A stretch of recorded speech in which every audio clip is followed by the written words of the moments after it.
Hello, friends. So we are now starting with the session on amino acids. I hope you can hear me. I hope you can see me. Let's see. Let's see. Okay. PGMS. Are we live? Yes. Send me your hellos. Yes. Very good. Very good. Thank you, Yagna. Who else is there? Who else is there? Can I just have a hello from your side to make sure that you are there? Okay.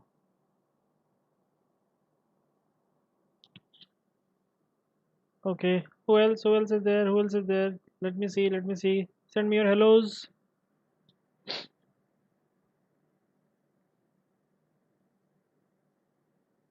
Okay. Okay. Okay. Okay. Great. Great. So we are moving on to our last session for today. We are going to start the discussion on the amino acids. We are going to start our discussion on the amino acids.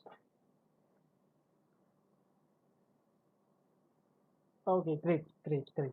So let's start our discussion on the amino acids.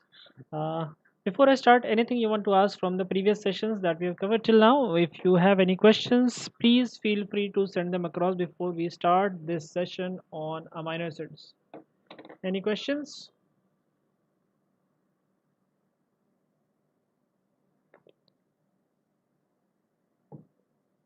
Okay, great. So let's start with amino acids. So what do you mean by amino acids? When I say amino acids, what comes to your mind? What is amino acids? See, it is very, very simple. Amino acid, as simple as that. The amino group and the acid group attached to a central carbon is the amino acid. That's all. If you go into details of the structure, at one end we will have H and on the other end we have the R.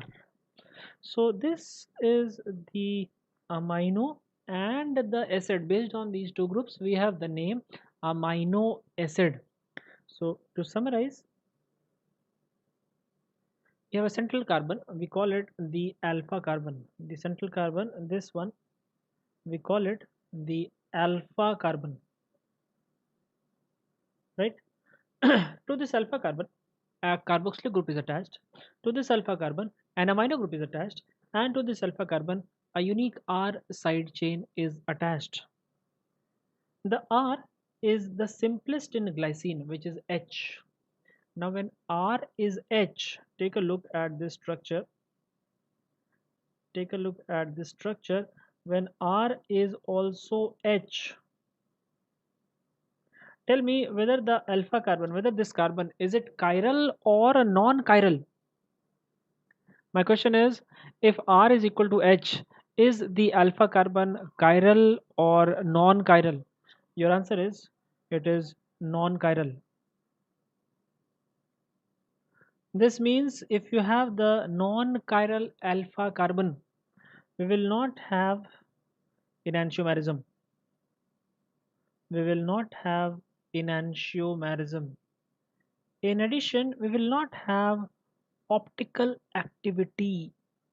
There is no optical activity when you don't have the chiral carbon. What this means, in case of glycine, in case of glycine, there is no enantiomerism, means no D form, L form, and there is no optical activity. Glycine is optically inert.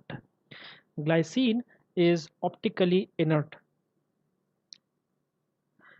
In addition, the differences in the R, they define the chemical nature and structure of the different amino acids. They define the chemical nature and structure of the different amino acids.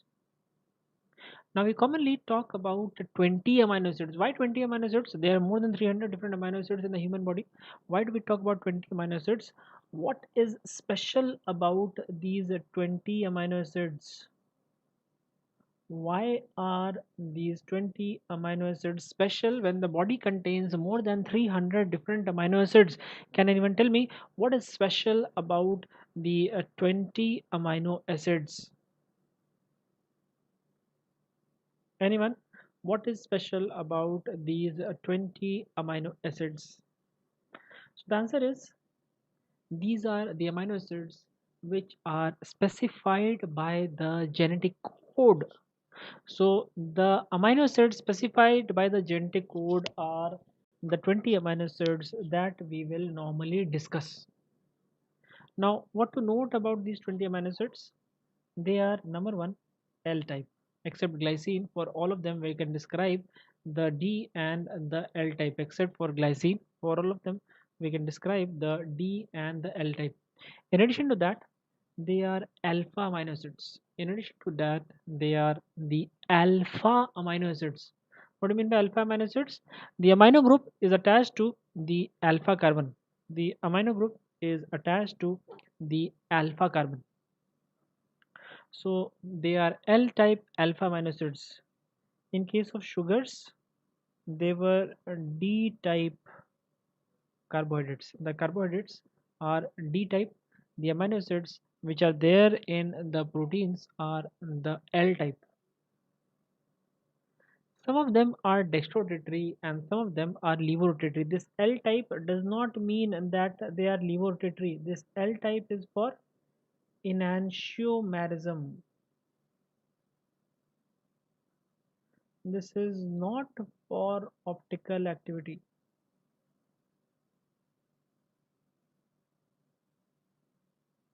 It is not for optical activity. For optical activity nowadays we don't use the symbol plus minus, sorry, we don't use the symbol small d small l. Previously we used to have this, but now we don't use it. We use the symbol plus and minus, plus for dextro and minus for levo. So L type amino acid may be dextrorotatory, they may be levorotatory. All right, they may be either of this. It will vary from one amino acid to another. Now, this does not mean that the D type amino acid do not exist. The D type amino acid do exist, and in fact, they are found even in the humans. The D-serine and D-aspartate are seen in the brain tissue. The serine and aspartate seen in the brain tissue. This question has already been asked twice, once in the JIPPER exam and one in some other exam. So the serine and aspartate in brain tissue are the D type amino acid. Alanine and glutamate in cell wall of gram-positive bacteria. Alanine and glutamate in cell wall of gram-positive bacteria.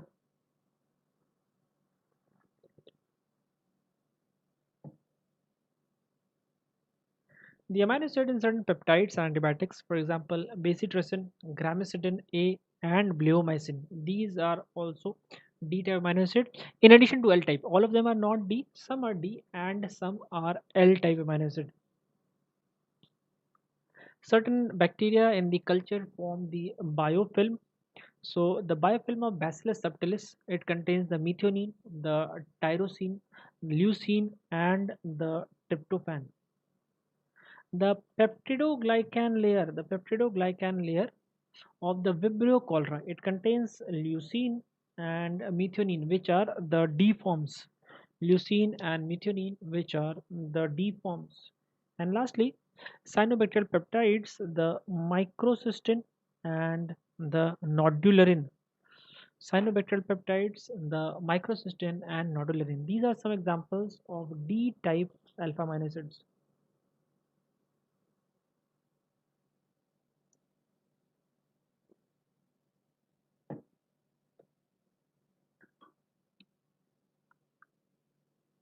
Okay, so please note in the protein we will have the L type of alpha amino acid, but D type amino acid can be there in the free form. In some lower forms, they may even be present in the peptides. In addition, the amino acids can be toxic. The most important example of toxic amino acid is the BOA. This question has been asked multiple times, at least 10-15 times. This question has been asked, which of the following amino acids is toxic? And there you have to remember the name BOA. BOA causes neurolathyrism. It causes the neurolathyrism obtained from Lathyrus sativus. It causes the neurolathyrism. The two compounds associated with neurolathyrism are the homoarginine and oxalyl aminoalanine, beta oxalyl aminoalanine. The Lathyrus species also gives other toxic amino acids, including the BAPN, glutamyl beta amino propionitrile. Glutamyl beta amino propionitrile. In this case, we have the osteolathyrism.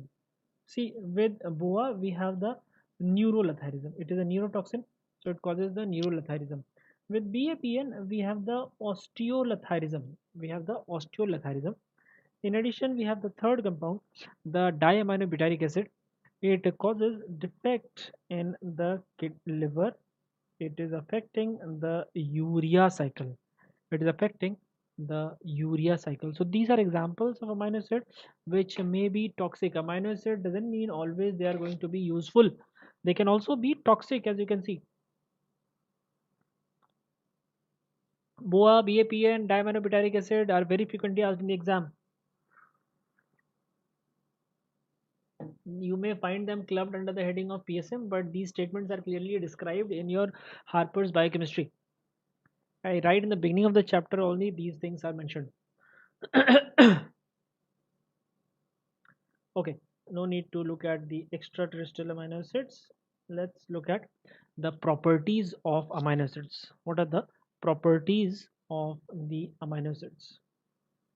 We already mentioned the optical activity. They can be in the dextrorotatory or they can be the levorotatory. It will vary from amino acid to amino acid. One of the two types of optical activity will be there, except in glycine. Glycine is optically inert. In addition, they will show the presence of charge. Now, the charge on the amino acid can be positive, it can be negative, it can even be nil. It's not exactly nil, but the sum total is nil. So, what is the factor determining the charge of the amino acid? Factor determining the charge on the amino acid. Which factor determines the charge on the amino acid? It can be positive, it can be negative, it may even be nil. The charge on the amino acid depends on pH of surroundings. It depends on the pH of surroundings. I'll explain quickly. See, we write COOH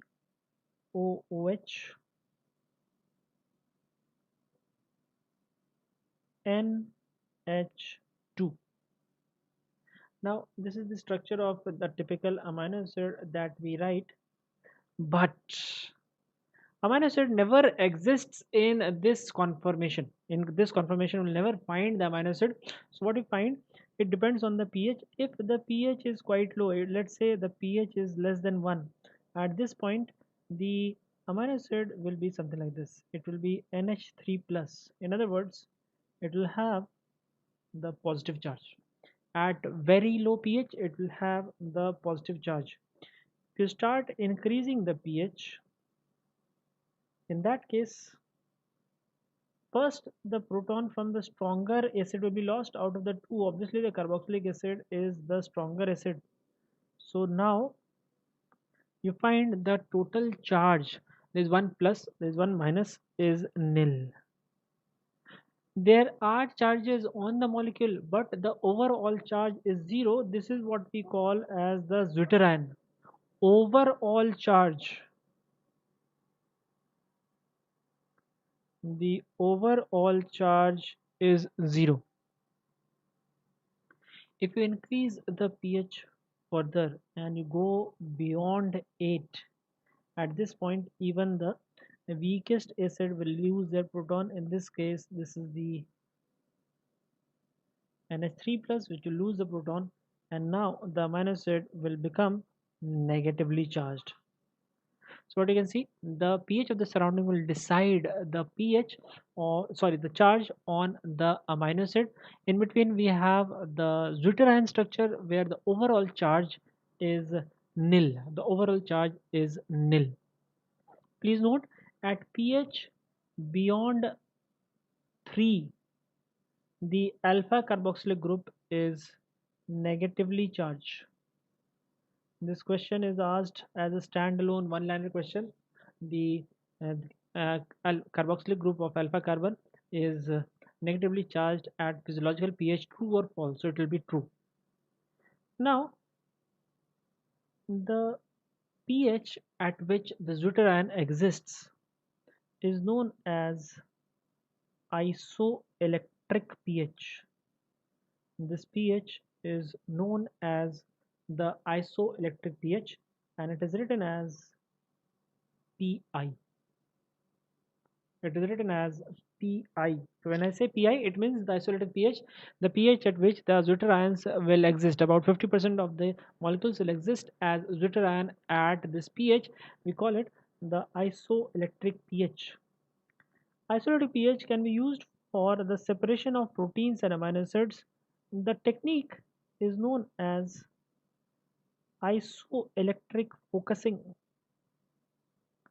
By using the isoelectric focusing, we can separate a mixture of amino acids and proteins into their constituents. You can club the isoelectric focusing with another separation technique called SDS page. When you club them together, when you club them together, we call it two-dimensional electrophoresis. So remember these 2 points.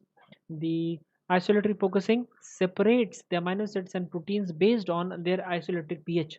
When you club it with SDS page, the SDS page itself separates the protein on the basis of mass. In that case, you get what is known as two-dimensional electrophoresis. It is a very good way to separate a large mixture of proteins. The two-dimensional electrophoresis is commonly used to study gene expression. It is commonly used to study the gene expression. The two-dimensional electrophoresis is used to study the gene expression. Now we come to the most important point about the amino acids, from where maximum questions will come, and that is the classification. How do you classify the amino acids? There are various ways in which we can classify the amino acid. You can classify them on the basis of, let's say, charge, on the basis of polarity, on the basis of metabolic end products. But the most important criteria for classifying the amino acid is the side chain. Remember, the only thing different in the different amino acids is the R side chain. So the best criteria for classifying the amino acids is the R side chain. So we start with the aliphatic side chain. The amino acids are glycine, alanine, valine, leucine, and isoleucine. These amino acids are aliphatic side chain. What do you mean by aliphatic side chain? No functional group is there in the side chain. We only have the carbon and hydrogen. There is no functional group in the side chain. We only have the carbon and hydrogen. Out of the 5 aliphatic side chain, 2 are linear and 3 are branched. So which are the branched amino acids? The branched amino acids are valine, leucine, isoleucine. The valine, leucine, isoleucine are the branched amino acids. Then we have the side chain containing the hydroxyl groups. These are serine, threonine, tyrosine. What I'll do, I'll go to fresh page. Let's see right here. Aliphatic. Aliphatic side chain, glycine, alanine, valine, leucine, and isoleucine. Then we have side chain with hydroxyl group. Side chain with hydroxyl group.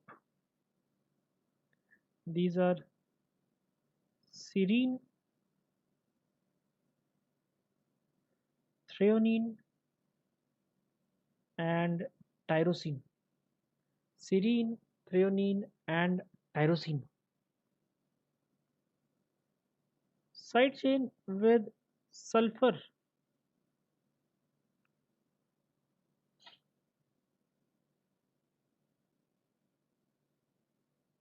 methionine, and cysteine. Methionine and cysteine. Please note that the sulfur in cysteine is reactive, but not in methionine. The sulfur of methionine is non-reactive. Sulfur of methionine is non-reactive. Side chain with carboxylic group. Now this is very straightforward. All of you must know this. The side chain with carboxylic group are the glutamic acid,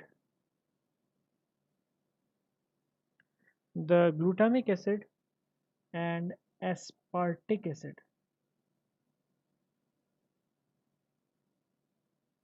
The glutamic acid is also known as glutamate. At the logical pH, the H plus from the acid is lost, so we get the glutamate. Similarly, aspartic acid, after losing its H plus, is called aspartate. It will be called the aspartate. The carboxylic group, if they combine with the amino group, they form the amide derivative. So these carboxylic groups which are present in the side chain can give rise to the amide derivatives. For example, the glutamate gives rise to glutamine. The aspartate gives rise to the asparagine. So side chain with amide derivatives. Next we have the side chain with basic groups. Here we have the mnemonic HLA. Histidine,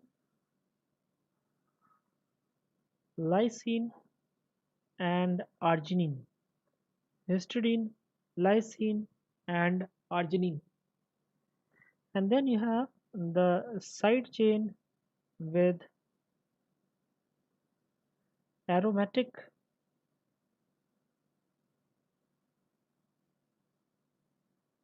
group. Here the names are phenylalanine, tyrosine,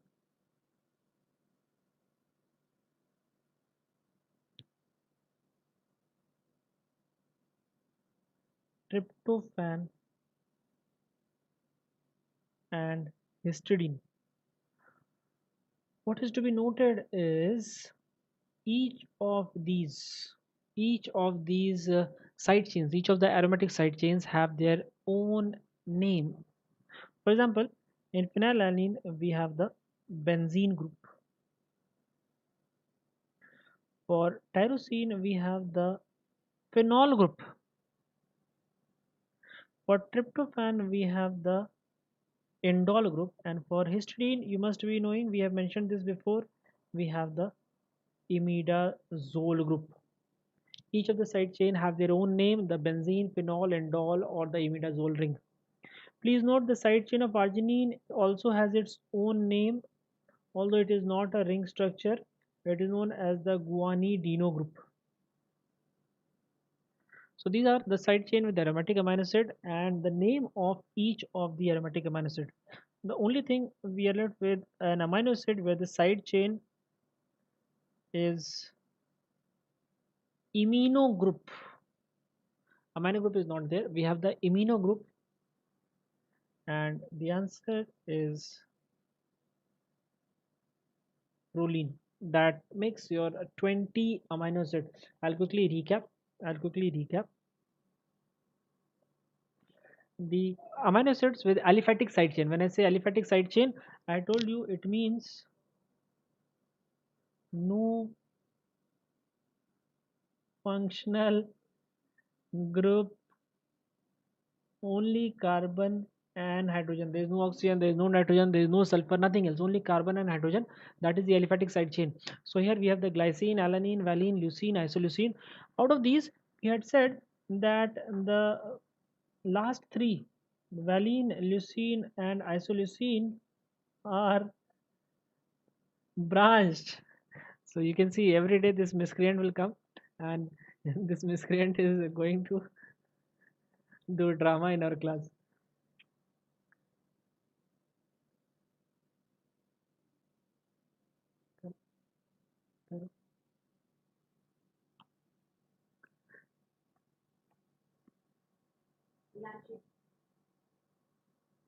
Okay, so then we have the side chain with the hydroxyl group. We have the serine, threonine, and the tyrosine. The serine, threonine, and tyrosine. Bye bye. Side chain with the sulfur group. Side chain with the sulfur group. Methionine and cysteine. Here I mentioned that cysteine has the reactive sulfur. Methionine, the sulfur is non-reactive. Then we have the side chain with the carboxylic group. Side chain with the carboxylic group. We have the glutamic acid and aspartic acid. Okay, they're also known as glutamate and aspartate when the H plus from the acidic group is lost at physiological pH. If we add the amino group here, if we add the amino group here, then we get what is known as the amide derivative. We get what is known as the amide derivative. The glutamic acid will give the glutamine. The aspartic acid will give the asparagine, the amide derivatives. Then we have the basic amino acid, histidine, lysine, arginine. The side chain where aromatic group is there, phenylalanine, tyrosine, tryptophan, histidine. And the side chain with the amino group, rather the amino acid is called the amino acid. So this is by far the most important classification for the amino acid, the criteria for classification being the side chain. Okay, this is by far the most important classification. Another classification can be whether polarity is there or not. Whether polarity is there or not.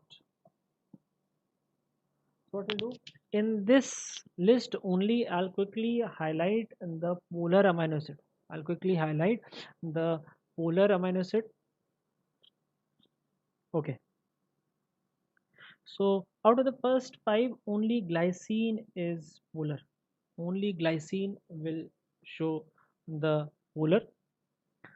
Rather, we are talking about the hydrophilic polar. If it is polar, it will be hydrophilic. So we are talking about the hydrophilic amino acid. So glycine is the hydrophilic amino acid. In the next group, we have the serine and the threonine. Tyrosine has the hydroxyl group, but the hydrophobic nature of the ring is more prominent than the hydroxyl group. So tyrosine is not hydrophilic, or the polarity is not there. In the third group, cysteine is showing the polarity or the hydrophilic nature, but not methionine. In the fourth group, both of them, glutamic acid because it is acidic, the aspartic acid because it is acidic, is having the hydrophilic nature. Similarly, the glutamine and the asparagine will have the polar nature. Also, the basic amino acids, histidine, lysine, and arginine, will have the hydrophilic nature or the polarity will be there. among the aromatic amino acid, is there any amino acid which is showing the hydrophilic nature or which is polar? Is there any amino acids which will show the polarity?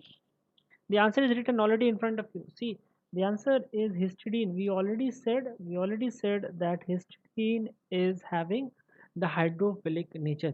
So histidine among the aromatic amino acids is having the polar nature. It has the polar nature, or the hydrophilic nature is there.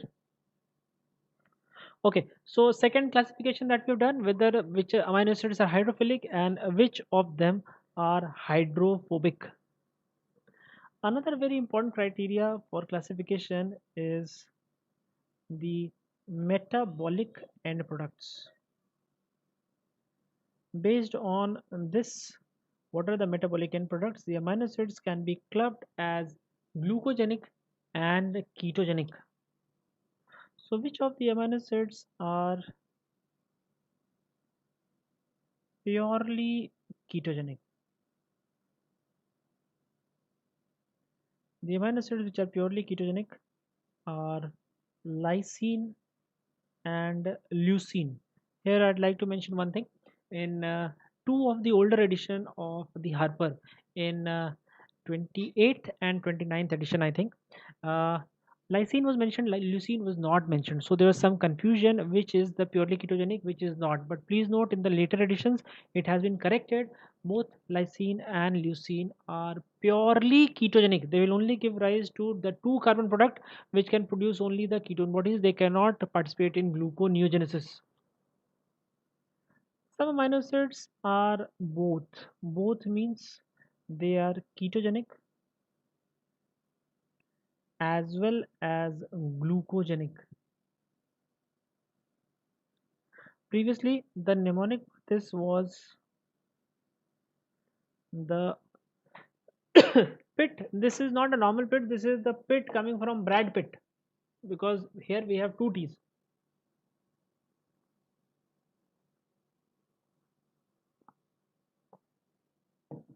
So the pit of Brad Pitt was the old mnemonic, but in the latest edition, it has been mentioned that all the three T are both ketogenic and glucogenic. So what do I mean by these?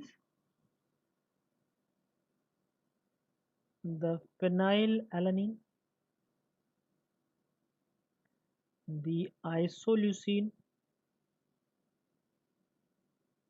the tyrosine, and tryptophan as per the old list, and in the new list the threonine has also been added.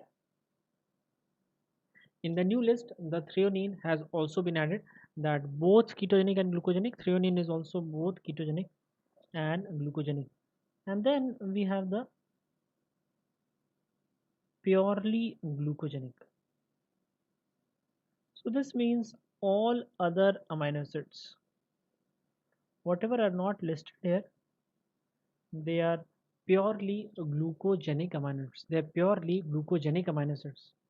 So at this point, I give a very simple, straightforward exercise to the students, which you are also going to do. You have to write the five numbers: 2, 5, 7, 13, 18. And in front of each of them, you have to select and write one of the phrases which I am going to speak. For example, 5 amino acids are both keto and glucogenic. This we've already seen. All right. So when I will speak out the phrase, you have to write it in front of one of these numbers. Please ensure once you have written it, you are not going to cut it out. You cannot change your answer once you have written it. So be very careful when you are writing your answer. I'll read out the phrases. You have to put them in front of any of these numbers wherever you think it will fit in best. According to you, wherever it will fit in best, you have to write there. Phrase number one: ketogenic amino acid. Ketogenic amino acid.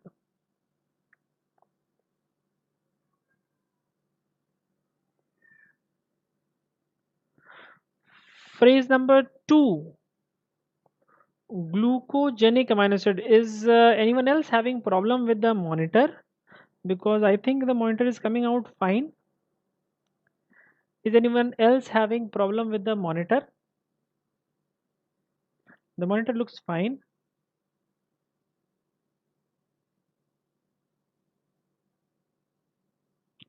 What do you think is the problem? Why is the monitor not looking fine? What is the problem with the monitor? Tell me so that I can correct it.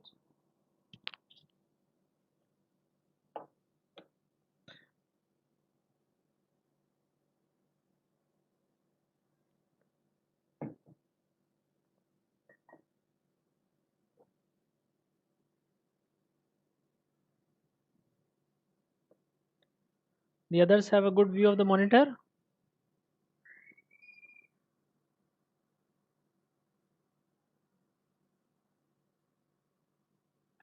Okay, so phrase number 1 was ketogenic amino acid. Phrase number 2 was glucogenic amino acid. I presume you have already written those phrases. Blurred. In my phone, it comes to be fine.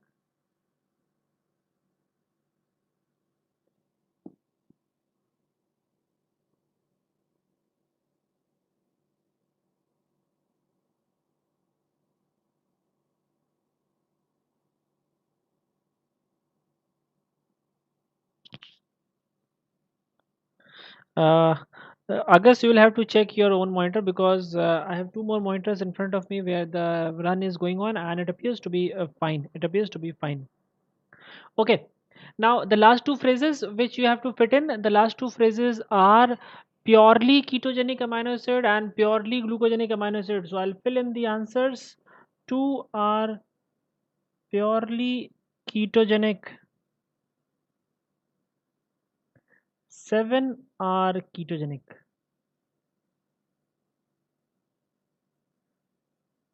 Purely glucogenic, and 18 are glucogenic. 18 are glucogenic. Remember, all amino acids except lysine, leucine. All amino acids except lysine, leucine are glucogenic, except for the two amino acids that we mentioned in the beginning. Except for the lysine and leucine, all other amino acids are glucogenic. What I want to emphasize is when we talk about ketogenic and the glucogenic amino acid, until and unless it is mentioned purely ketogenic, you have to keep in mind that there are some molecules which are both keto and glucogenic.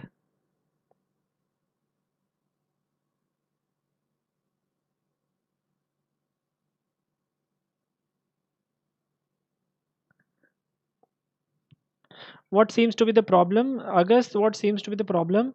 Can you tell me what is the problem that you are facing? What do you think is wrong?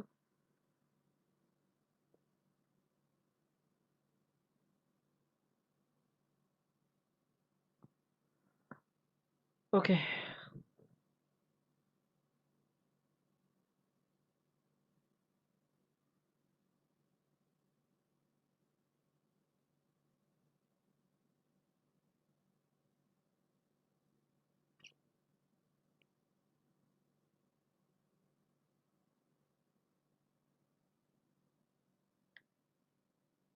ये भी hang होने लगा.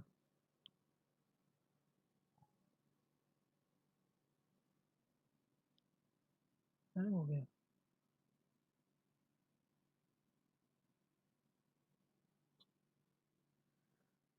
बताओ यार, ये तो हद होती है.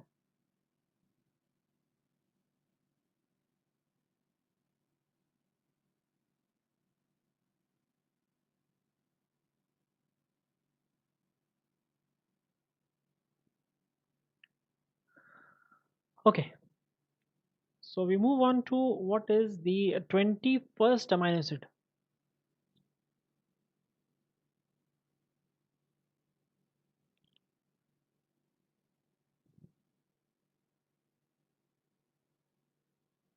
We move on to what is the 21st amino acid. Can anyone tell me what is the 21st amino acid? What is the 21st amino acid?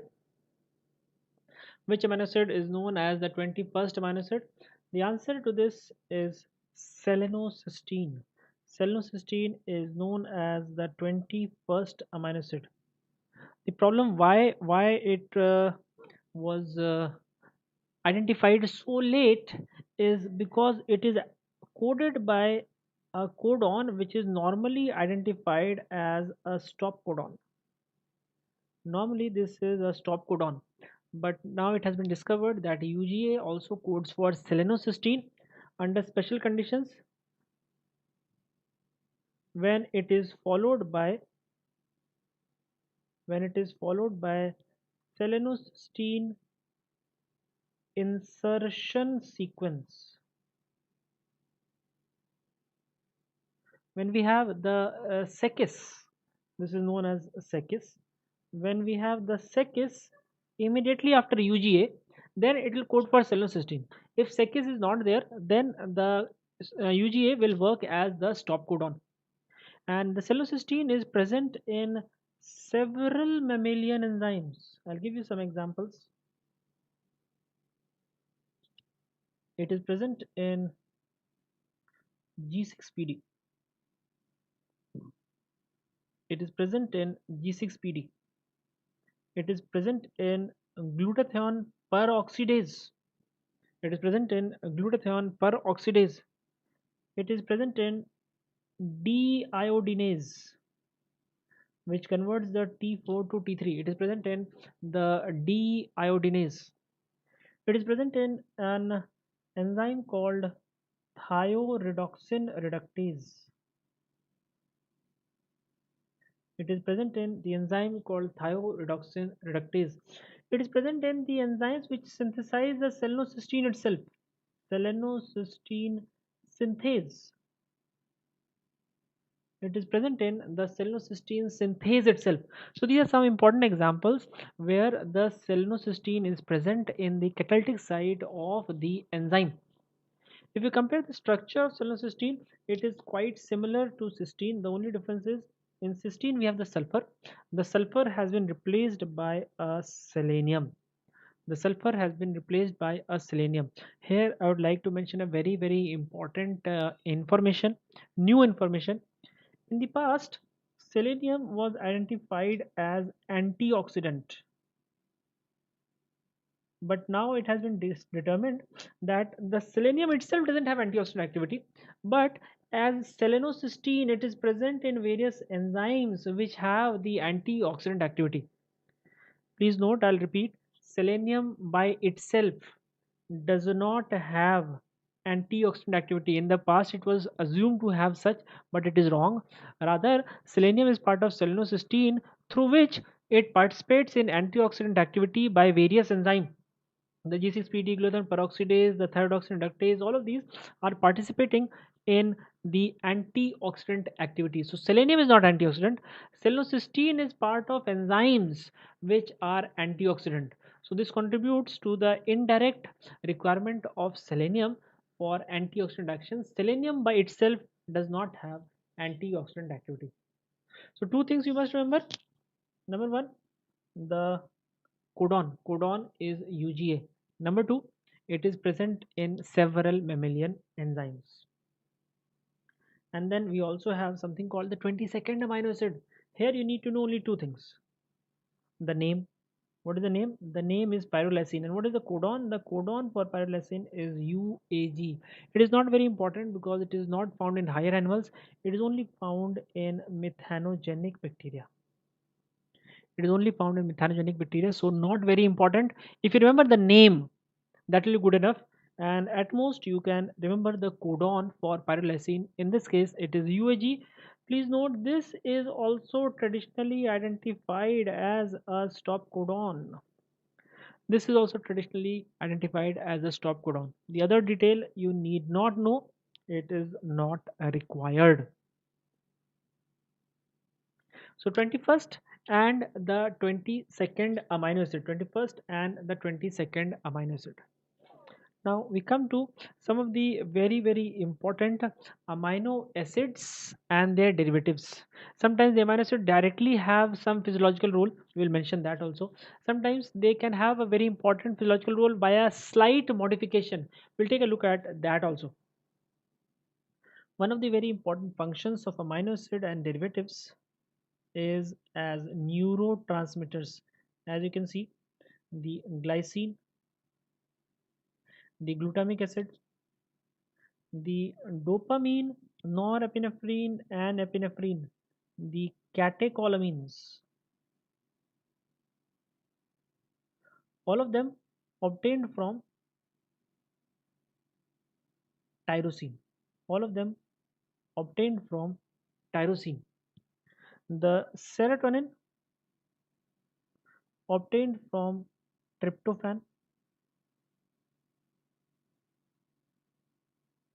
the GABA obtained from glutamate, the GABA obtained from glutamate. Each of these is obtained by the decarboxylation. The serotonin and GABA, both of them are obtained by the decarboxylation.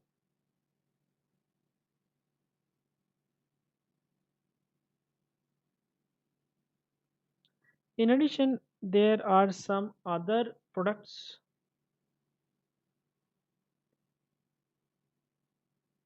In addition, there are some other products. So what we'll do, we'll take a look at some of these products one by one. First, let us look at the products coming in from tyrosine. So we'll move sequentially. We'll move sequentially. We already said the catecholamines coming from tyrosine. Let's take a quick look at the reactions by which they are synthesized. The catecholamines are synthesized in the adrenal medulla and in the CNS. Synthesized in the adrenal medulla and in the CNS. Tyrosine first converted to dopa by tyrosine hydroxylase.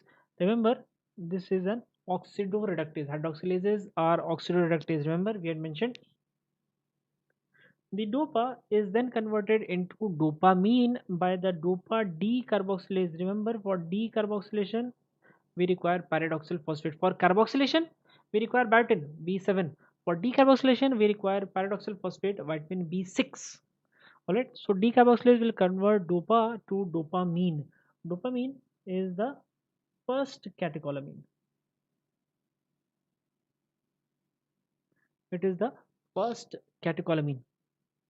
Dopamine is then converted to norepinephrine by the dopamine beta oxidase. By the dopamine beta oxidase.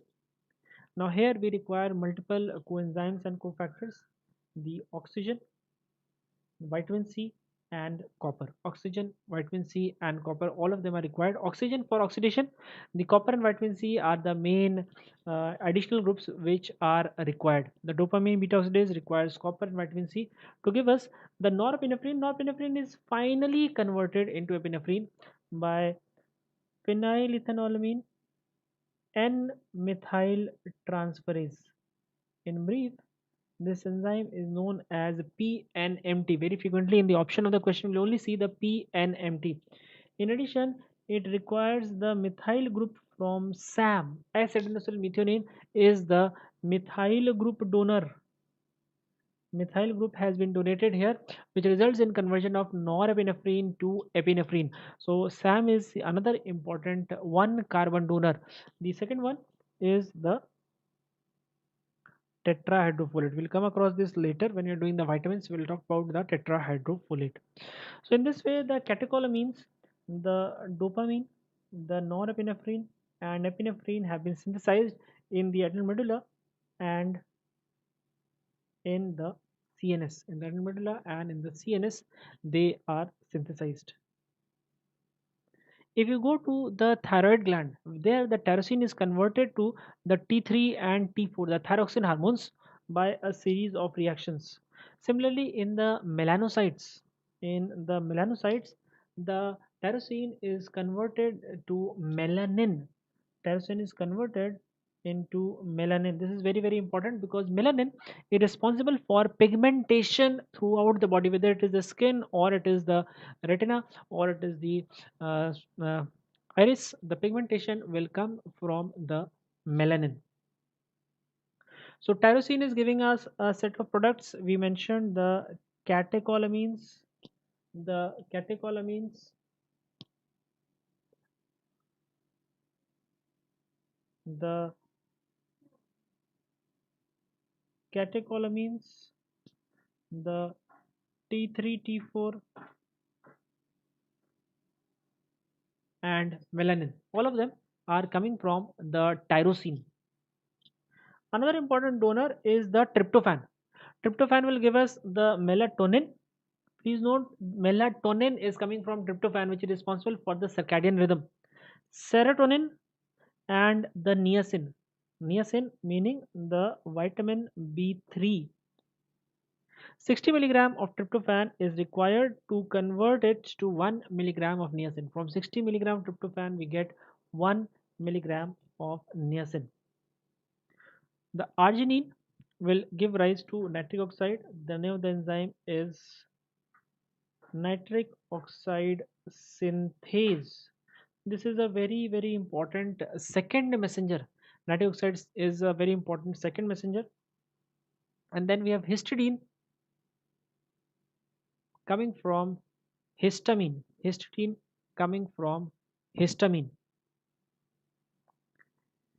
In addition, we have one very important amino acid derivative which has lots of clinical application, and that is the N-acetylcysteine.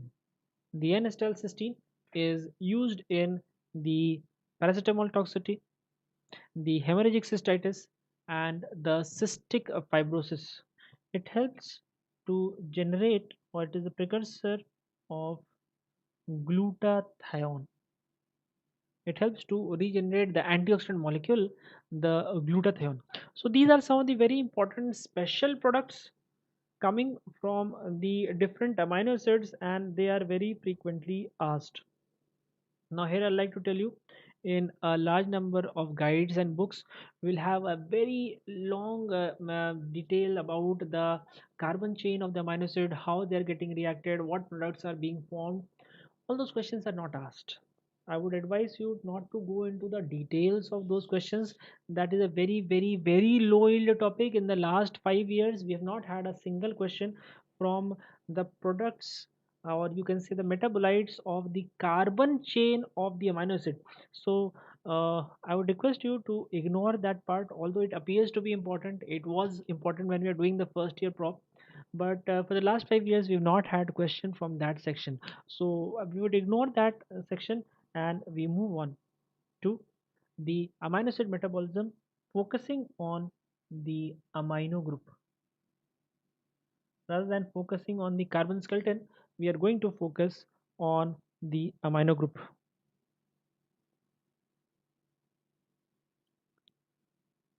Okay,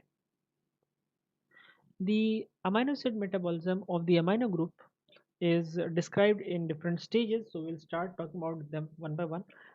Before that, anyone has any question? Any question that you want to ask? Any question that you want to ask? Any doubts till now before we move on to the metabolism of amino group of the amino acid?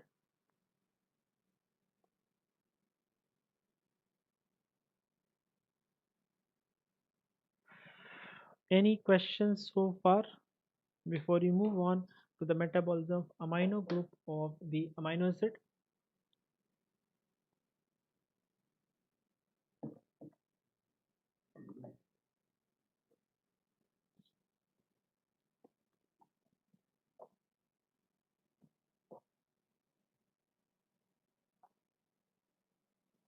Okay, if there are no questions, then we move on to the metabolism of the amino group of the amino acids.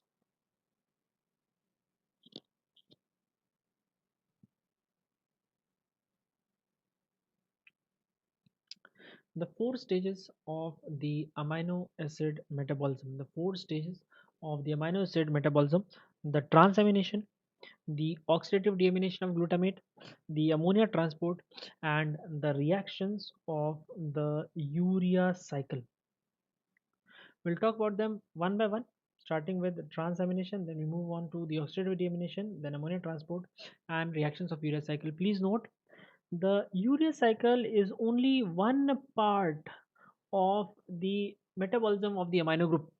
Urea cycle is only one part of the metabolism of the amino group. Before that, we have the transamination, the oxidative deamination of glutamate, and the ammonia transport. We have to describe these also. So let's go on to the transamination. What do you mean by transamination?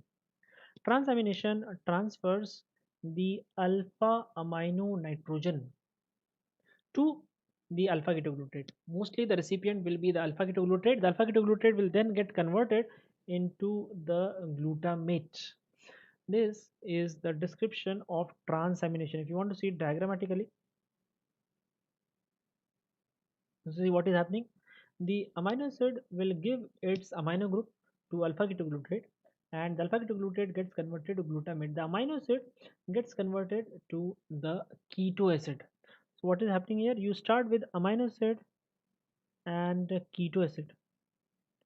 You end up with keto acid and amino acid. This is the transamination. This is the transamination.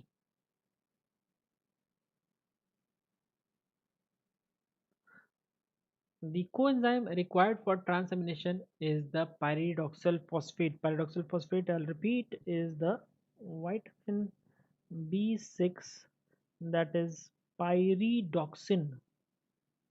Vitamin B6, that is pyridoxine, is the coenzyme required for transamination.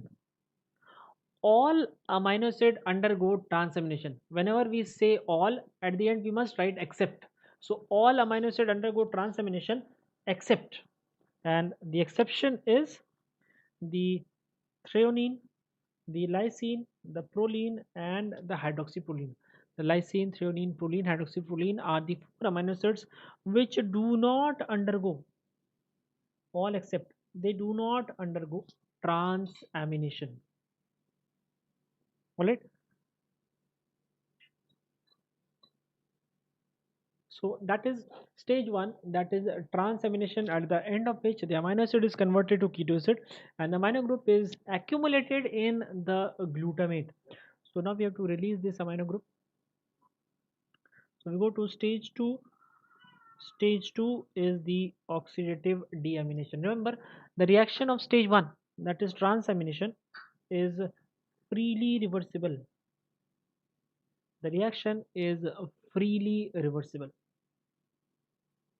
So we go to stage two. Stage two is the oxidative deamination of glutamate. A single reaction occurring here, and that is the release of free ammonia. The release of free ammonia by the enzyme glutamate dehydrogenase. Few things I'll mention here. The reaction is freely reversible, just like stage one reaction. Stage two reaction is also freely reversible. Number two, NAD as well as NADP both can be used. NAD as well as NADP both can be used.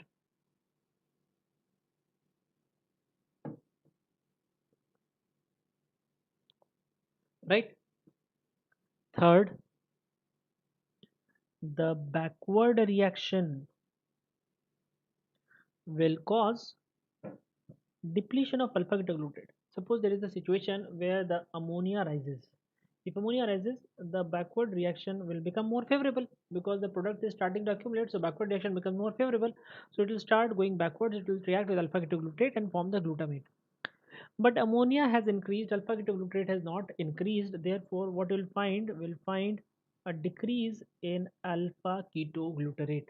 And we have previously seen alpha ketoglutarate is part of which cycle?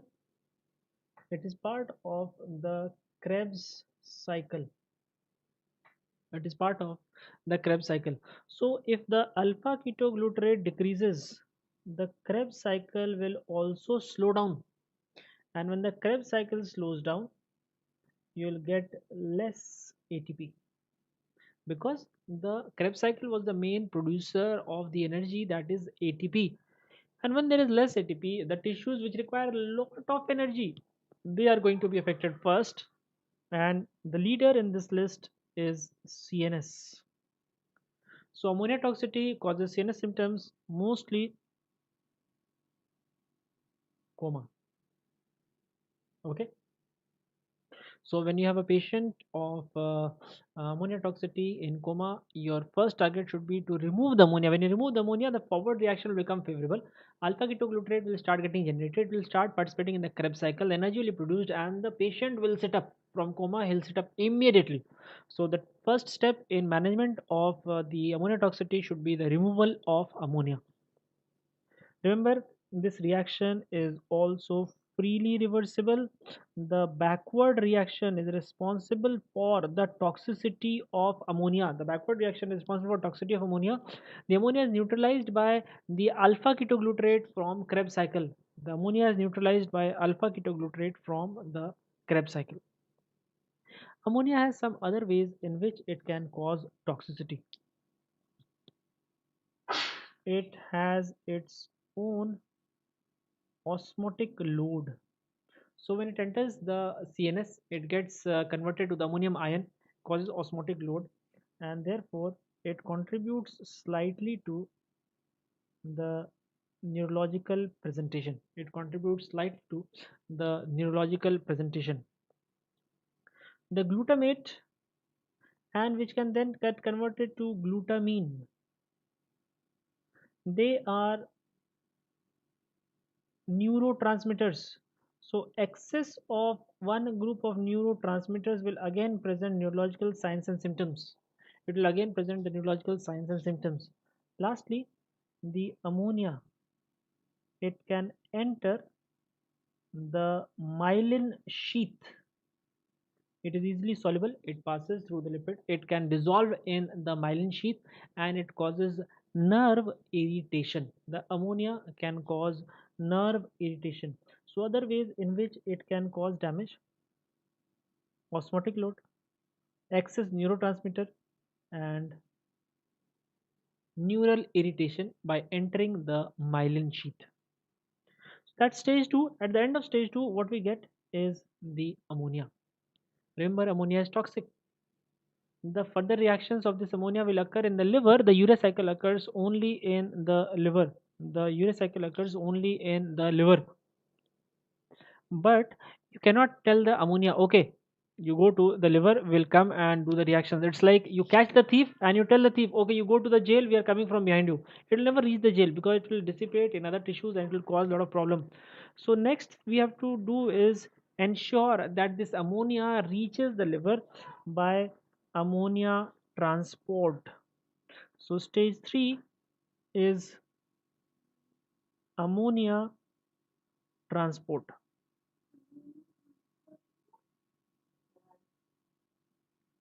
So how do we transport the ammonia? We attach it to another molecule of glutamate by the enzyme glutamine synthetase. You can see the ammonia is getting attached to glutamate, resulting in formation of the glutamine. So glutamine is the transporter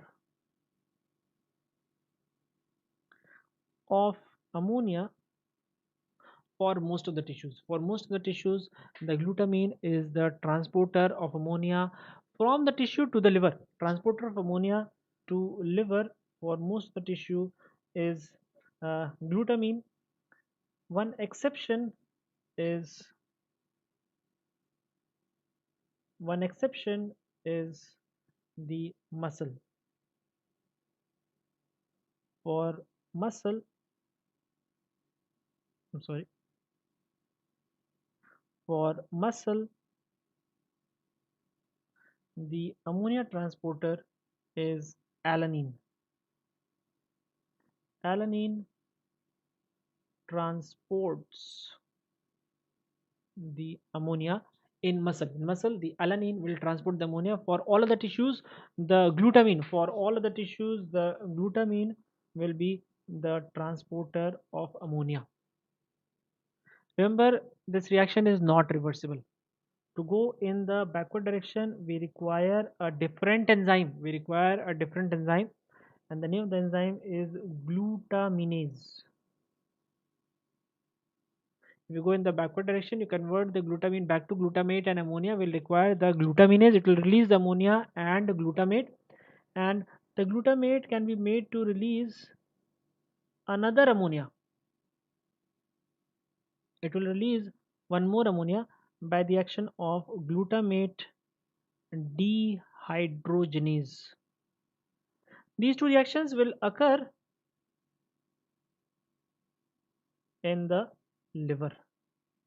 Thereby, the ammonia which has been transported to the liver will be liberated. The enzyme glutaminase and the glutamate dehydrogenase in the liver will liberate the ammonia. They will liberate the ammonia from glutamine and glutamate. Also note, the two enzymes are also found in kidney.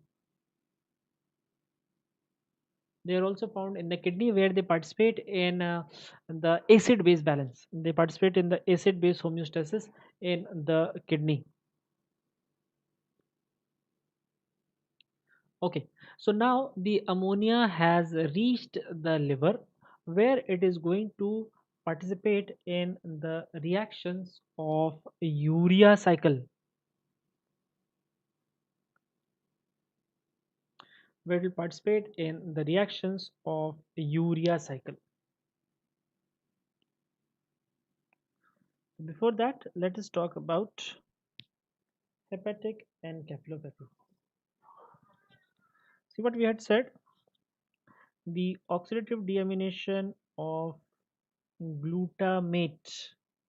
Oxidative deamination of glutamate, we had said we get the ammonia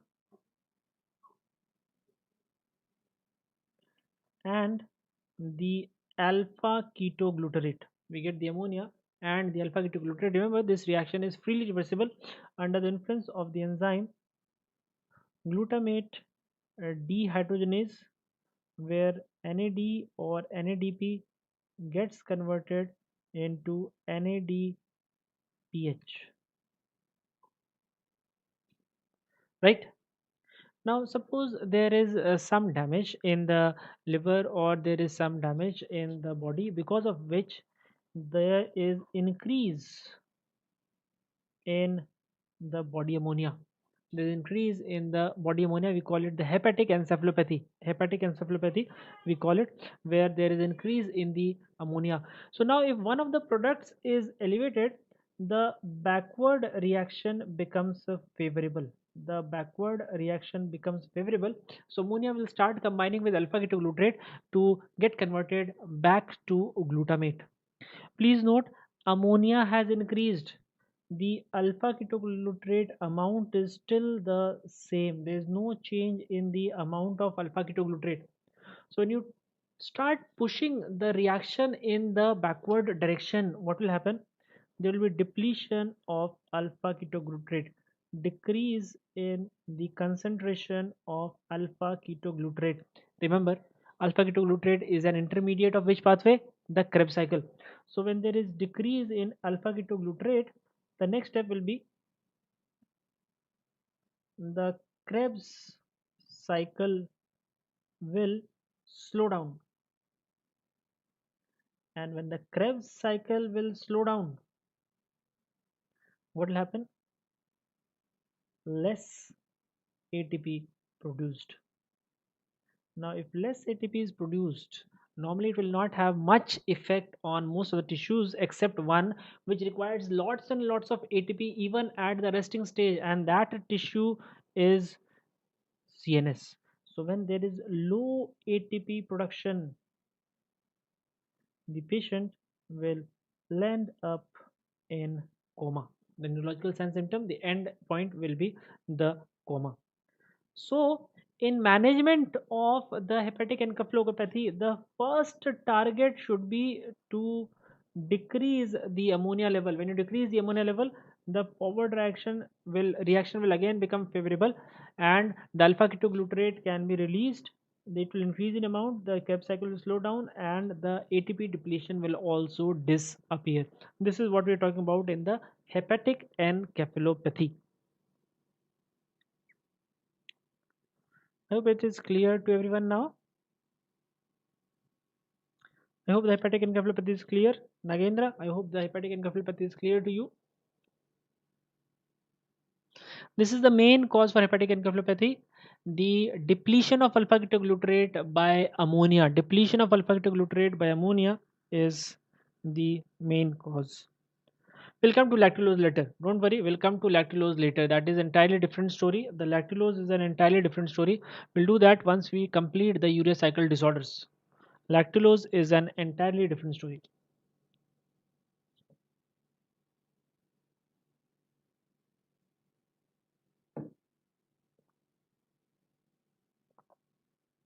Okay.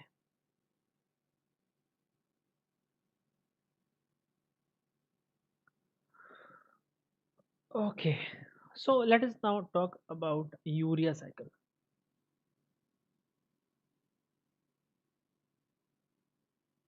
Let's first make the checklist.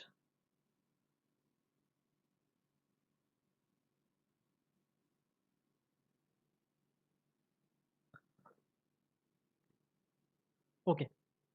Checklist 1. Location, organ. In which organ the urea cycle occurs? The answer is very straightforward. It occurs only in the liver. Number 2. Compartment. Which compartments are involved in the urea cycle? The answer is the mitochondria and the cytoplasm. Point number 3. Which are the substrates and the donors? The substrate are CO2 and ammonia, and one nitrogen comes from aspartate. One nitrogen comes from aspartate, that will be the donor. The end product, urea and ornithine. Urea and ornithine.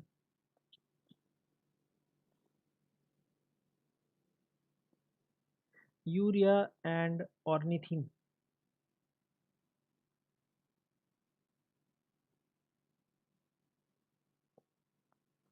Okay.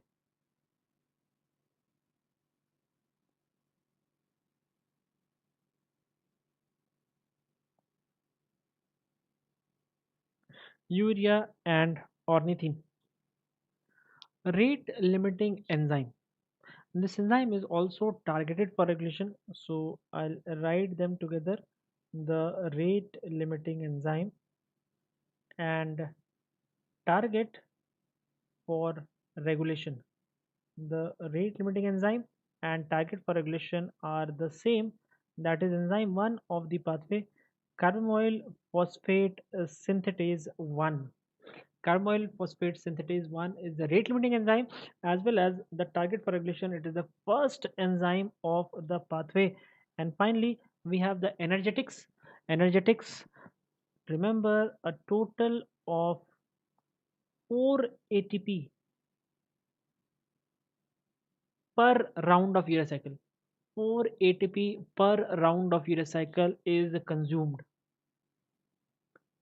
4 ATP per round of urea cycle is consumed. So, synthesized only in the liver. The compartment involved are mitochondria and cytoplasm. The substrates are CO2 and ammonia. Donor of 1 nitrogen is the aspartate. End product are urea and ornithine. The rate limiting enzyme and target for regulation are the CPS1, and 4 ATP per round of urea cycle is consumed. Bonus point.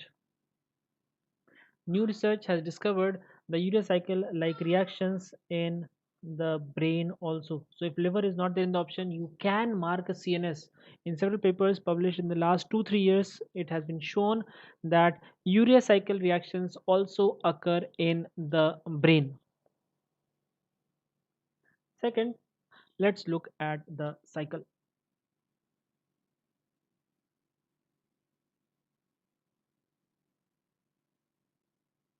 This is the mitochondria. This is the mitochondria where the CO2 and ammonium ion, which have been transported from the cytoplasm, both of them have been transported from the cytoplasm, will combine. They will combine under the influence of the enzyme CPS1, consuming 2 ATP.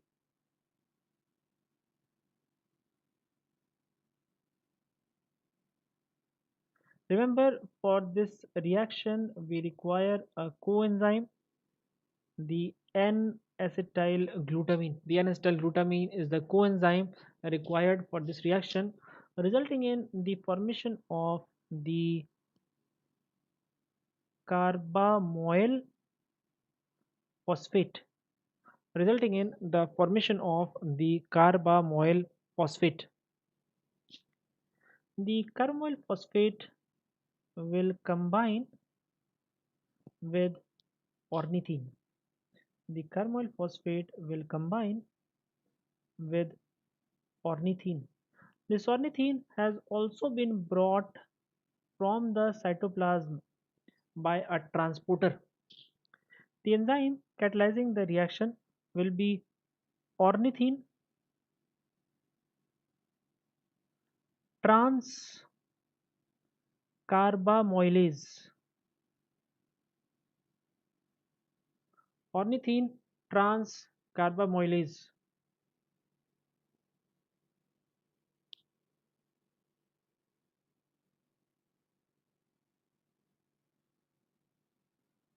Ornithine transcarbamylase, commonly written as OTC. It will combine the carbamoyl phosphate with ornithine to give you the citrulline.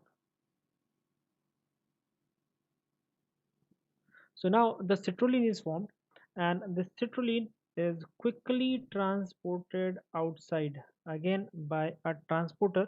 So the citrulline has now come into the cytoplasm, where it combines with aspartate,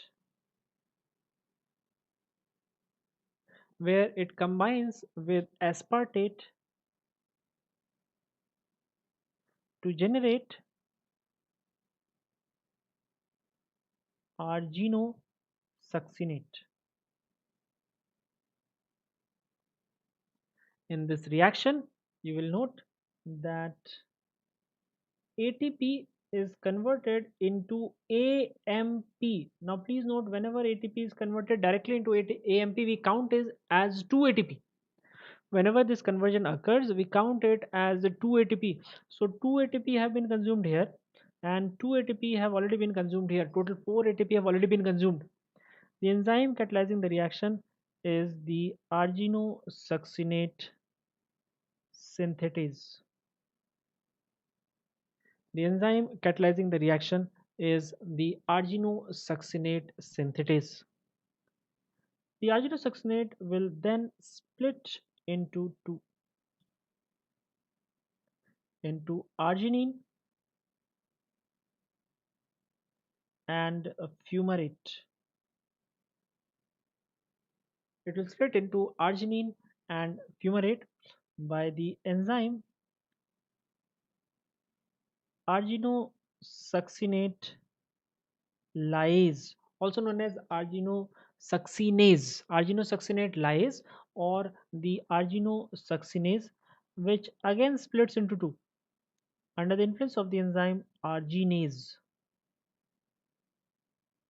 Under the influence of the enzyme arginase, it will again split into two to give us ornithine, and the final end product, that is the urea. I'll label each of these enzymes by numbers.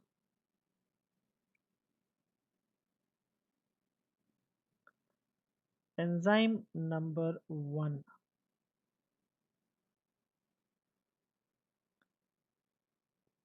Enzyme number 1, carboyl phosphate synthetase, combines the CO2 and ammonia and gives us the carboyl phosphate in the presence of N-acetyl glutamine, and the 2 ATP are consumed. 2 ATP are consumed here. The carbonyl phosphate will then combine with ornithine in the presence of ornithine transcarbamylase, which is the enzyme number 2. Ornithine transcarbamylase is the enzyme number 2. The citrulline will come out and will combine with aspartate in the presence of enzyme number 3, arginosuccinate synthetase. Here 2 ATP equivalent are consumed. Arginosuccinate is split by the fourth enzyme arginosuccinate lyase into fumarate and arginine, and finally under the influence of arginase, the arginine is further split into the urea and ornithine. Urea and ornithine being the end products of the urea cycle. Ornithine will come back to participate in another round of reaction. Please note that the NAG is synthesized by the enzyme NAG synthase. This enzyme is labeled the sixth enzyme of the pathway. The NAG synthase is considered the sixth enzyme of the pathway, which is required for successful completion of the urea cycle.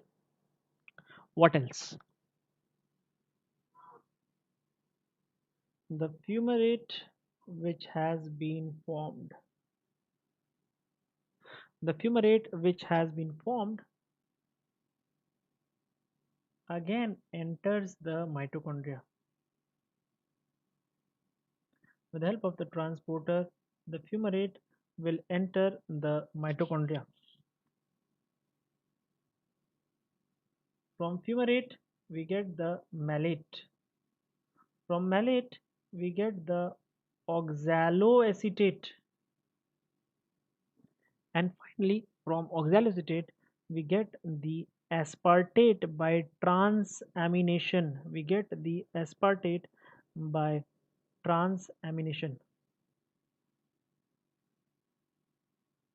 The aspartate is quickly transported outside. The name of the transporter is citrin.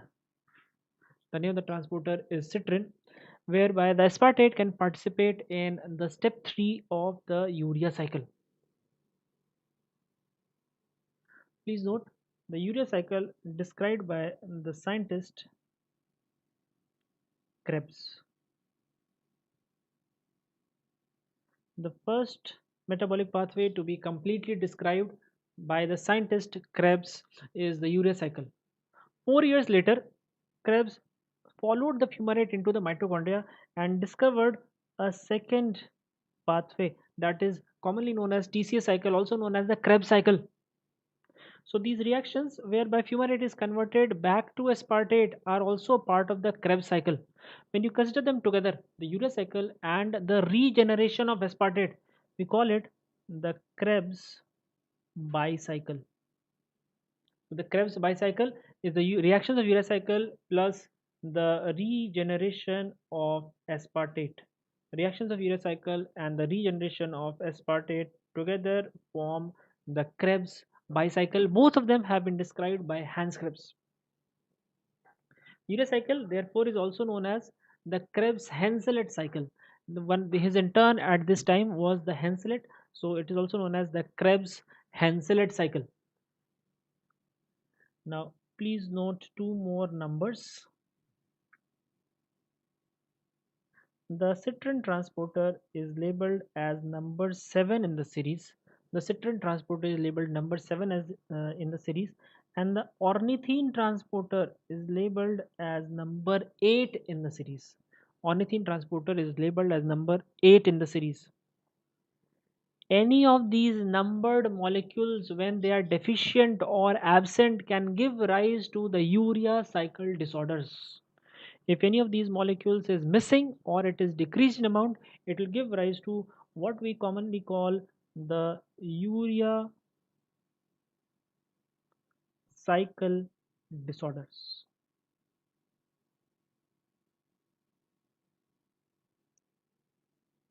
Alright, the urea cycle disorders commonly present with the hyperammonemia.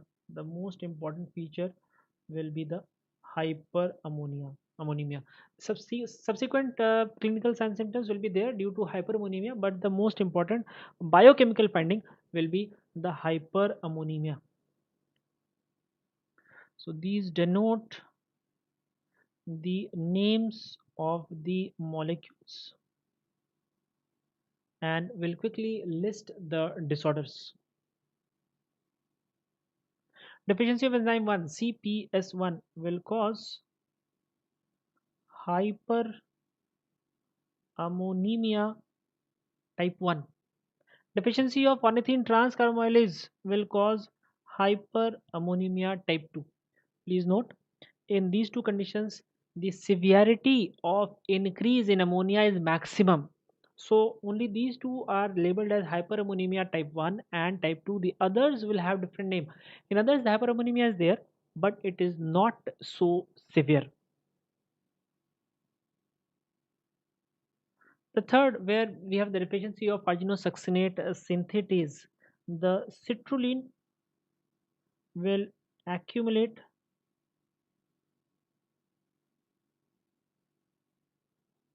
This is the citrullinemia type 1. In deficiency of enzyme 4 is arginosuccinate lyase. The arginosuccinic acid will accumulate. Arginosuccinic acid will accumulate and it can be lost in the urine. So we get arginosuccinic aciduria. We get the arginosuccinic aciduria. In deficiency of enzyme 5, the arginase, we get the hyperarginemia. The arginine will accumulate in the blood and we get hyperarginemia. When NAG cannot be synthesized, deficiency of NAG synthase, reaction 1 will not be completed. Clinical presentation is similar to 1. Clinical presentation is similar to deficiency of 1, that is hyperammonemia type 1. Clinically, you cannot distinguish between the two.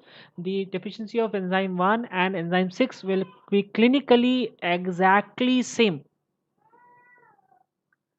Deficiency of number 7, aspartate is not there. Again, citrulline cannot combine, it will accumulate. This is the citrullinemia type 2. The citrin deficiency is the citrullinemia type 2. And lastly, the defect in ornithine transporter causes the triple H syndrome.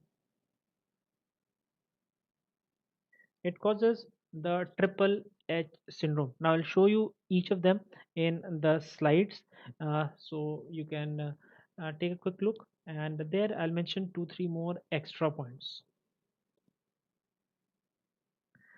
The triple H syndrome.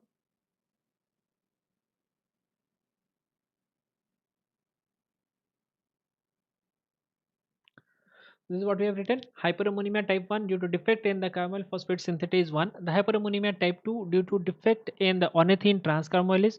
The citrullinemia type 1 due to defect in arginosuccinate synthetase. The arginosuccinic aciduria due to defect in arginosuccinase or the arginosuccinate lyase. The hyperarginemia due to defect in the gene for the arginase. The NAGS deficiency is similar to type 1, where the N-acetyl glutamate synthesis is defective. The citrullinemia type 2 due to aspartate glutamate transporter, also known as citrin deficiency, and the triple H syndrome due to the ornithine transporter deficiency. If you want, you can write the triple H. The triple H is the hyperammonemia, the hyperornithinemia, and the homocitrullinemia. Additional points about these urea cycle disorders. All are autosomal recessive except hyperammonemia type 2, which is X-linked and therefore it is slightly milder. All are autosomal recessive. In addition, all of them will present with orotic aciduria except 1 and 6. Except 1 and 6. NAG's deficiency is 6 and CPS deficiency is 1. Except deficiency of 1 and 6, we find the orotic aciduria, in all of these conditions, how do you manage? First management is the decreased production of ammonia. I'll tell you that briefly. Second is biochemical. So these are the biochemical approaches. We give molecules which can produce conjugates. For example, we give the sodium benzoate. Sodium benzoate will combine with glycine to generate hippurate. Hippurate is water soluble and therefore it is lost in urine. It is water soluble and therefore it is lost in urine. Everyone can see you here. Then the second molecule is the phenylbutyrate. The phenylbutyrate is the prodrug. It is the precursor or the prodrug. It will get converted into the phenyl acetate. It will get converted into the prodrug. It will get converted into the molecule, the phenyl acetate. The phenyl acetate will combine with glutamine and will generate the phenyl acetyl glutamine. It will generate the phenyl acetyl glutamine. Again, the same thing. This is water soluble and lost in urine. It is water soluble and lost in urine. So these two help to excrete. These two help to excrete ammonia by alternate route. These will excrete ammonia by alternate route. The question will mention this: which of the following is used to excrete ammonia by alternate route? So there your answer should be sodium benzoate and the phenylbutyrate. Phenylbutyrate is the precursor to the phenyl acetate. In addition, we can take steps to bypass the block. We can take steps to bypass the block. For example, we can give arginine.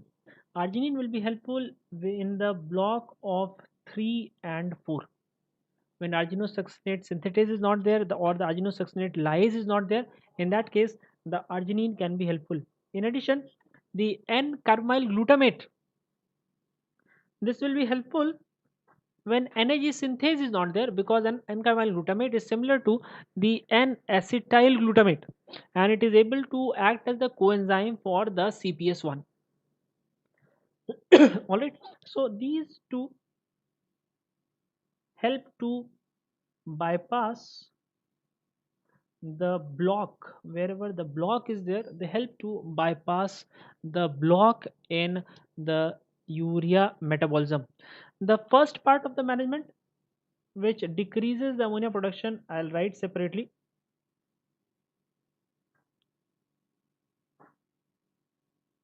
Step 1, that is decrease urea production. Here you can take 3 steps. Number 1, dietary restriction of protein. From where is the ammonia coming? It is coming from the amino acids. So if you restrict the proteins in the diet, the amino acid will not be there. The amino acid will not be there, and therefore the ammonia production will be decreased. Dietary restriction of protein. In addition, you allow less time for amino acid absorption. This is where the lactulose comes into play. By giving the gut motility enhancer lactulose, we allow less time for amino acid absorption and less ammonia will therefore be formed. And third, one of the very important sources of ammonia in the body is the gut bacteria. So the last is sterilization of gut, and for this we use the drug neomycin. We use the drug neomycin for the sterilization of the gut. This was step 1, which decreases the urea production. The step 2 we told you is remove nitrogen by alternate route. And step 3,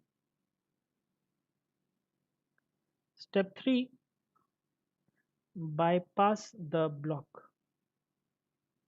We can try each of them simultaneously. We try each of them simultaneously so that immediate recovery for the patient will occur.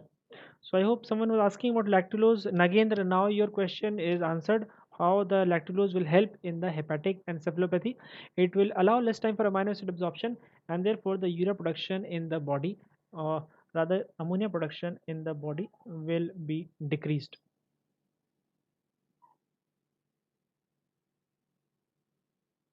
Okay. So this covers the urea cycle. Urea cycle disorders are one of the most important cluster of inborn error of metabolism. Tomorrow we are going to look at the second important cluster of inborn error of metabolism, which relates to the phenylalanine and tyrosine. Tomorrow the class is again at 8 p.m. We'll start at 8 p.m. and continue till 11. So tomorrow we'll start from the second cluster of inborn error of metabolism, that is the phenylalanine tyrosine complex. So after that we'll also talk about some disorders where there is transport defect at the level of kidney, and then we'll move on to the topic of proteins. There we'll talk about the proteins in general, we'll talk about the collagen, and we'll talk about the heme metabolism. The heme metabolism will mostly spill over into the next day, but tomorrow we'll talk about the proteins in general and a little bit about the collagen after we complete the amino acid. Any question before we sign off today? Any questions that you want to ask? Any question that you want to ask?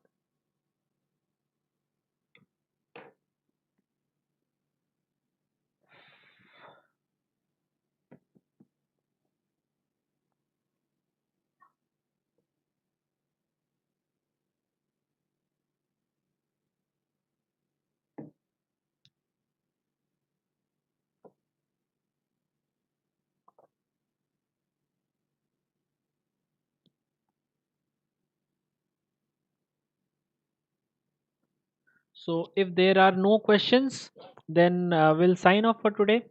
Take care, stay safe, and we'll meet again tomorrow at 8 p.m. No questions?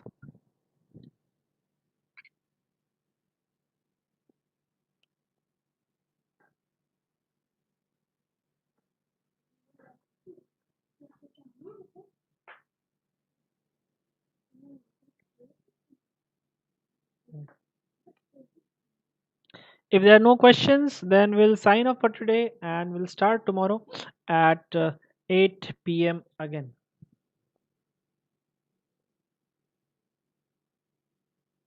Okay, we have a question. Type 3 DM CPS1. Okay, type 3 DM. See, for type 3 DM, I would refer you, please look up the classification of diabetes mellitus from Harrison. Harrison classifies diabetes into type 1, type 2, type 3, type 4. Type 1 is autoimmune. Type 1 is autoimmune related to the beta cell destruction. Type 2 is beta cell dysfunction with insulin resistance. Type 4 is gestational diabetes mellitus. Alright, these three are polygenic in nature. Multiple genes are involved in the causation of these disorders. These are polygenic in nature. However, there's various categories of diabetes mellitus where we have the single gene involvement. All of them are clustered in a type 3. All of them are clustered in type 3. For example, LADA, MODI, mitochondrial, neonatal, the diabetes related to the syndromes, the diabetes related to the chromosomal anomalies, all of them will come together in the type 3 diabetes mellitus. The type 3 is a very big subgroup in the diabetes in the Harrison table. Just look at the table which is there in the Harrison to familiarize yourself what all is categorized under the category 3. This is a very very important list which you should know, because diabetes mellitus, as you know, is very widely prevalent in our population, and it is one of the most commonly asked questions in your exam. One of the most commonly asked questions in your exam. I hope that clears up the type 3 diabetes mellitus.